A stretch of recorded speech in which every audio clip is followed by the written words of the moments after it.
Bonjour ou bonsoir, tout dépend à quelle heure vous écoutez ce podcast de l'Odigimédia. Notre chroniqueur invité, Souad Mekawi, partage son avis et ses réflexions dans un article qu'il a intitulé « Quand l'ombre d'islamophobie et de discrimination plane sur l'Aïd al-Adha en France et en Suède ». Alors écoutons-le dans ce podcast.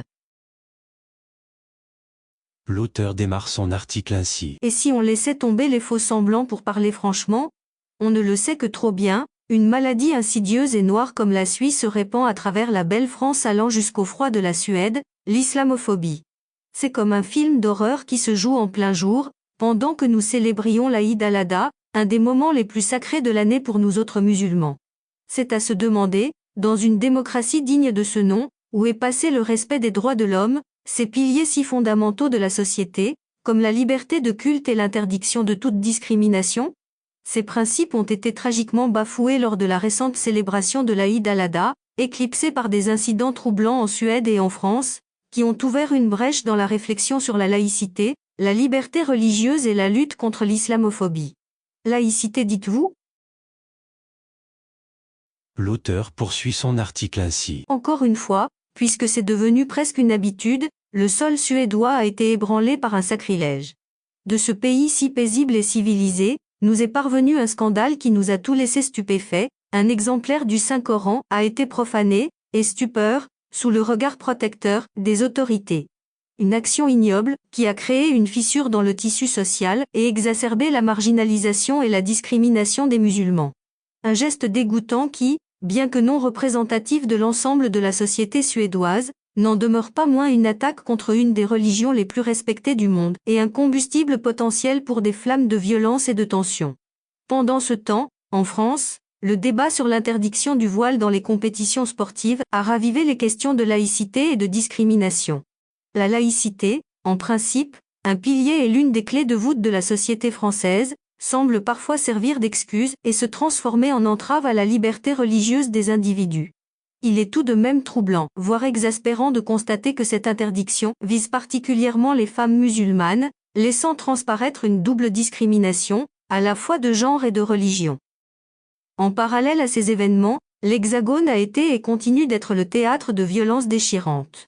Et pour cause, un jeune adolescent, franco-algérien de 17 ans, Naël, a tragiquement perdu la vie sous les balles d'un policier irresponsable la lui arrachant tragiquement et précocement, engendrant des émeutes et un climat de tension palpable.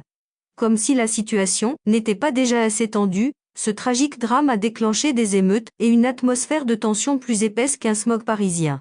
Des scènes de pillage et de violence ont éclaté, conduisant à un nombre record d'arrestations. La discrimination raciale et les violences policières, ces deux fléaux qui continuent de hanter la France, ont été cruellement mis en lumière rappelant brutalement que ce sont des problèmes loin d'être résolus en France. L'auteur précise sa pensée ainsi. Je veux bien croire que la promotion de la laïcité et la lutte contre l'islamophobie peuvent sembler contradictoires. Mais c'est là que nous nous trompons. Il est important de comprendre qu'elles ne sont pas mutuellement exclusives. Ces incidents désolants mettent en évidence le besoin crucial d'une réflexion sur la manière dont les sociétés démocratiques abordent la laïcité et l'islamophobie. En fait, une véritable laïcité, correctement appliquée, garantit la liberté religieuse pour tous, tout en préservant la neutralité de l'État. Et n'est-ce pas là le but ultime de la laïcité? Des autorités qui autorisent la profanation d'un livre sacré, est-ce normal? En Suède, la répétition des actes de profanation du Coran est un signal d'alarme de la montée de l'islamophobie et du discours haineux qui infecte certaines strates de la société. Il est à noter que ces actes ne reflètent certes pas l'attitude de l'ensemble de la société suédoise, qui est largement connue pour son esprit d'ouverture et de tolérance, mais ils sont suffisamment graves pour que nous nous y arrêtions. Car la liberté d'expression, aussi fondamentale soit-elle, ne doit jamais servir de prétexte pour la haine ou la violence. D'autant plus que l'indifférence des autorités, qui autorisent de tels actes est juste déconcertante, et soulève de sérieuses questions sur le respect des libertés religieuses et le devoir des États de protéger toutes les communautés contre la discrimination et la haine. L'auteur insiste sur le fait que l'autodafé du Saint-Coran, que certains peuvent erronément qualifier de liberté d'expression, n'est rien d'autre qu'un acte haineux destiné à humilier, intimider et marginaliser les membres de la communauté musulmane. La liberté d'expression est un droit fondamental, mais elle ne devrait pas être utilisée comme prétexte pour attiser la haine ou la violence contre un groupe spécifique de personnes. De plus, il est important de souligner que les actes de haine religieuse ne sont pas des expressions isolées de préjugés, mais plutôt des manifestations d'un problème sociétal plus profond et plus insidieux. Au-delà de la Suède, ces incidents sont un rappel pour tous les États de leur devoir de protéger les droits humains, y compris la liberté de religion et de conviction. Ils doivent s'efforcer de créer des environnements sûrs et accueillants pour toutes les communautés, sans distinction de race, de religion ou de culture. En fin de compte, la lutte contre l'islamophobie et la discrimination doit être une priorité pour tous les gouvernements et toutes les sociétés. Aussi est-il temps de prendre des mesures pour résoudre ce problème et protéger les droits de toutes les communautés religieuses. Et c'est là que l'éducation et le dialogue entrent en jeu. Rien de tel que la compréhension mutuelle pour créer un environnement de tolérance. L'auteur pose une question ainsi. Que sont devenues la liberté, l'égalité et la fraternité? Et que dire de la France, cette nation qui se veut être le symbole de la liberté, de l'égalité et de la fraternité, mais qui se trouve, malheureusement, éclaboussée par un discours de haine envers les musulmans et en particulier ceux d'origine maghrébine? Cette tendance n'est pas seulement en contradiction flagrante avec les idéaux de la République, elle est aussi dangereuse car elle alimente un climat de tension déjà palpable et pose des questions dérangeantes sur les violences policières et le racisme. Cette montée de l'islamophobie en France, souvent masquée par un débat d'apparence raisonnable sur la laïcité, a pour conséquence de marginaliser et de stigmatiser une grande partie de la population française qui se trouve être d'origine musulmane ou maghrébine. Faut-il rappeler que la laïcité est un outil précieux pour préserver la neutralité de l'État tout en garantissant la liberté religieuse? Mais quand elle est manipulée pour imposer des restrictions sur les expressions visibles de la foi islamique, elle devient une arme de division.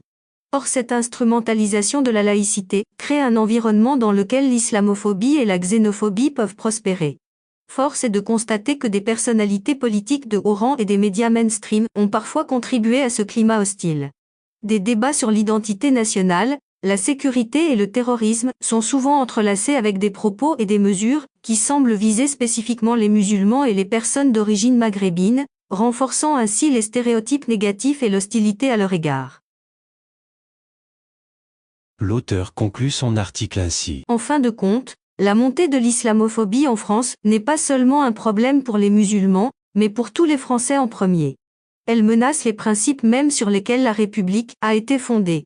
La France doit s'efforcer de rester une nation qui embrasse la diversité et l'inclusion, plutôt que de succomber à la peur et à la division. Rédigé par Swad Mekawi et lu par l'intelligence artificielle de l'Odigimédia. Merci d'avoir écouté ce podcast de l'Odigimédia, ce bouquet de supports numériques, portail, magazine mensuel connecté, web radio et web TV. N'oubliez pas de télécharger notre application l'Odigimobile sur Play Store et de vous abonner à notre chaîne YouTube l'Odigi TV. Vous pouvez, aussi, nous suivre sur nos réseaux sociaux, Instagram, Facebook, TikTok, LinkedIn et Twitter. Ou encore, vous inscrire sur notre newsletter quotidienne à partir du portail lodigi.ma. Alors, on se dit au prochain podcast de nos chroniqueurs invités. Et à très bientôt, si et seulement si vous le voulez bien.